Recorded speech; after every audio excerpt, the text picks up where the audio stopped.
Assalamualaikum warahmatullahi wabarakatuh. Kita sedang buka puasa.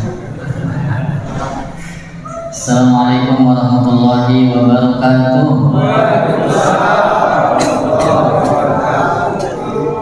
Alhamdulillahi wa kafa wassalatu wassalamu ala nabiyyil mustafa wa ala alihi wa sahbihi ahli sidqi wal wafa amma ba'd. Ya ayyuhalladzina amanu ittaqullaha haqqa tuqatih wa la tamutunna illa wa antum muslimun.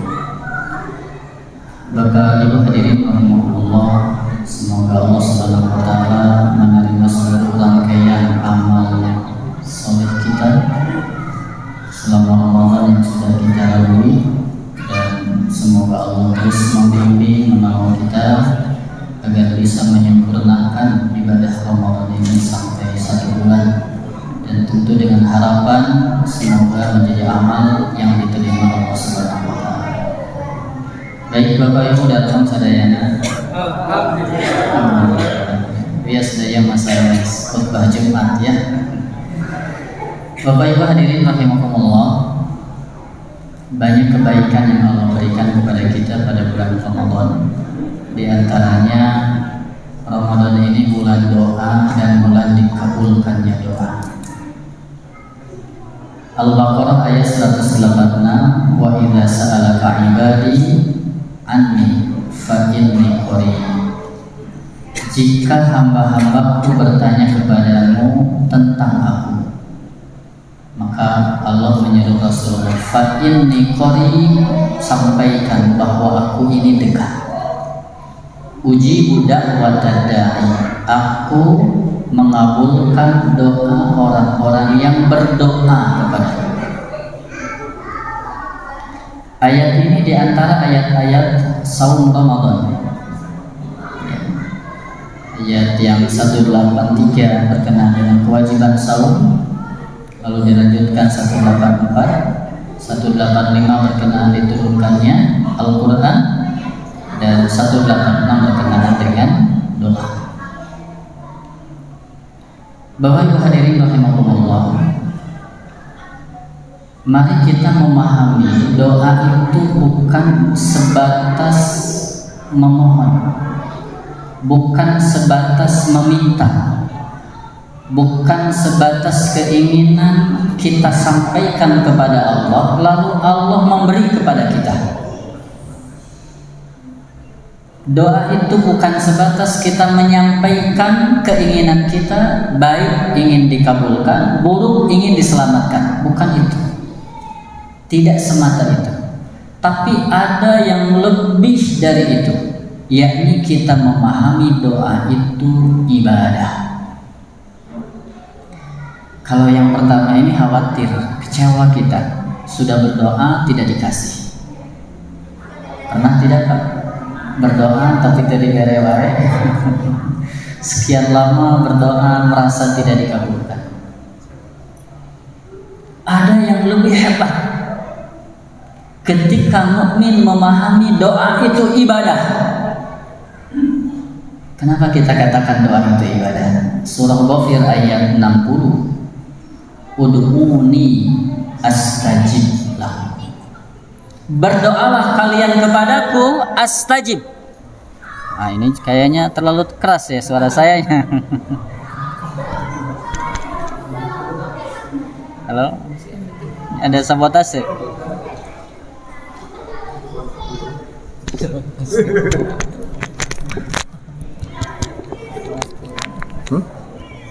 Oh, senggol dia.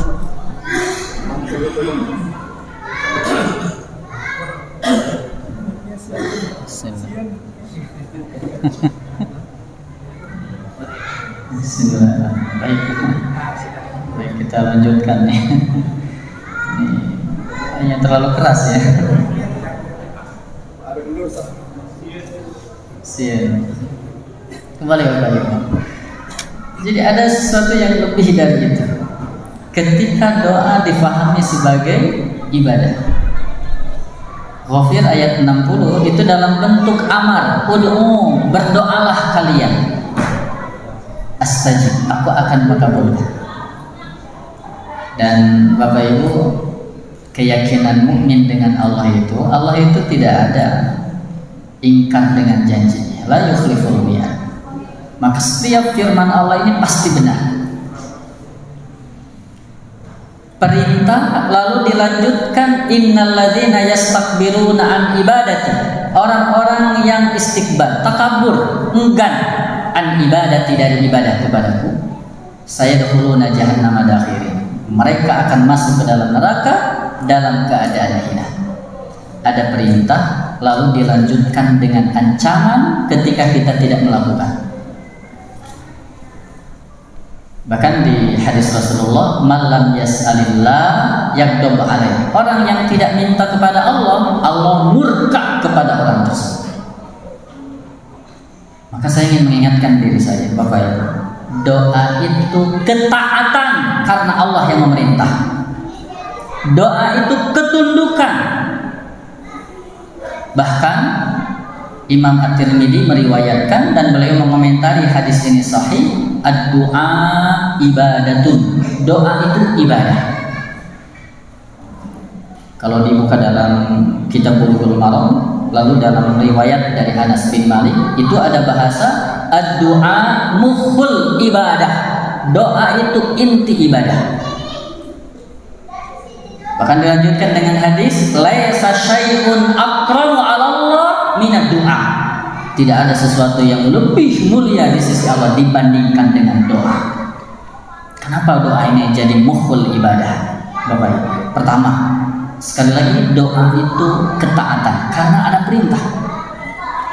Doa itu menampakkan butuhnya kita kepada Allah, karena meyakini kita lemah, Allah kuat. Karena meyakini kita miskin, Allah kaya. Karena meyakini kita punya kehendak, tapi yang jadi itu kehendak Allah. Cukup dengan kun fayakun, maka kita minta sama Allah. Bukankah ini mukhul ibadah? Kelihatan betul orang berdoa itu sisi tawadunya, bagaimana dia menengadahkan tangan, lihat wajahnya, lihat rasa butuhnya. Doa itu keyakinan, karena tidak mungkin berdoa ketika dia tidak yakin. Dan ini adalah la ilaha illallah. Maka di bulan-bulan ini, di hari-hari bulan ini, Bapak Ibu sekalian, bagian ini yang kita paham. Ketika kita memahami doa itu ibadah, sudah include doa itu pun masalah. Doa itu pun termasuk permintaan. Ya sudah, kita mengatakan inilah pengabdian saya, inilah ketaatan saya, inilah kecintaan saya, inilah keyakinan saya sama Allah, disertai dengan kita memang butuh, ingin doa-doa itu dikabulkan oleh Allah Subhanahu wa Ta'ala. Bapak Ibu hadirin rahimakumullah, kalau doa ini dianggap ibadah, maka mukmin itu yang terpentingnya adalah berdoanya. Bisa berdoa saja itu sudah merasa cukup. Apalagi kalau dilanjutkan dengan hadis Imam Bukhari, bahwa tidaklah seorang muslim berdoa kecuali Allah akan beri salah satu dari 3 kemungkinan doa kita. Pertama, doa itu dikabulkan di dunia. Ayo kita, doa langsung dikabulkan, dibayar langsung. Yang kedua, doa itu Allah simpan untuk di akhirat. Yang ketiga, doa itu untuk menjaga kita dari keburukan, dipalingkannya keburukan dari kita yang sebanding doa yang kita ucapkan. Jadi tidak ada yang sia-sia dari doa kita. Rek dibayar ayeuna heug da butuh, rek engke di akhirat dibayar heug da percaya kita akan ada di akhirat, bahkan berharap bisa jadi ini adalah amalan-amalan yang tidak diduga oleh kita. Karena kita tidak hitung-hitungan. Lalu Allah palingkan untuk menyelamatkan kita dari keburukan, kita pun butuh. Bahkan ada riwayat yang lain, doa itu bisa menjadikan pengampunan dosa kita. Maka Bapak Ibu sekali lagi, tidak ada satupun yang sia-sia dari doa-doa kita. Mau dibayar sekarang, alhamdulillah, disimpan di akhirat. Kita yakin mau dipalingkan sehingga keburukan tidak menimpa kita. Kita ingin, atau dijadikan sebagai penghapus dari dosa-dosa kita. Itu pun kita butuhkan. Maka mari di bulan Ramadan ini memperbanyak doa. Terakhir, selain kita yakin dengan doa, sing ikhlas. Gak usah hitung-hitungan. Maka yang paling enak itu berdoalah sebagai bentuk pengabdian, berdoalah sebagai bentuk ketaatan. Sisanya bagian Allah. Tugas kita perbaiki adab doa, syarat-syarat dikabulkan doa kita penuhi, sisanya astajib lakum, bagian Allah Subhanahu wa ta'ala. Bapak Ibu sekalian, semoga kita termasuk orang-orang yang tidak pernah kecewa dengan doa kita, dan senantiasa Allah memberikan yang terbaik kepada kita semua. Aku qouli hadza astaghfirullahi wa lakum wa sallallahu ala Muhammadin wa ala alihi wa sahbihi ajmain. Assalamualaikum warahmatullahi wabarakatuh.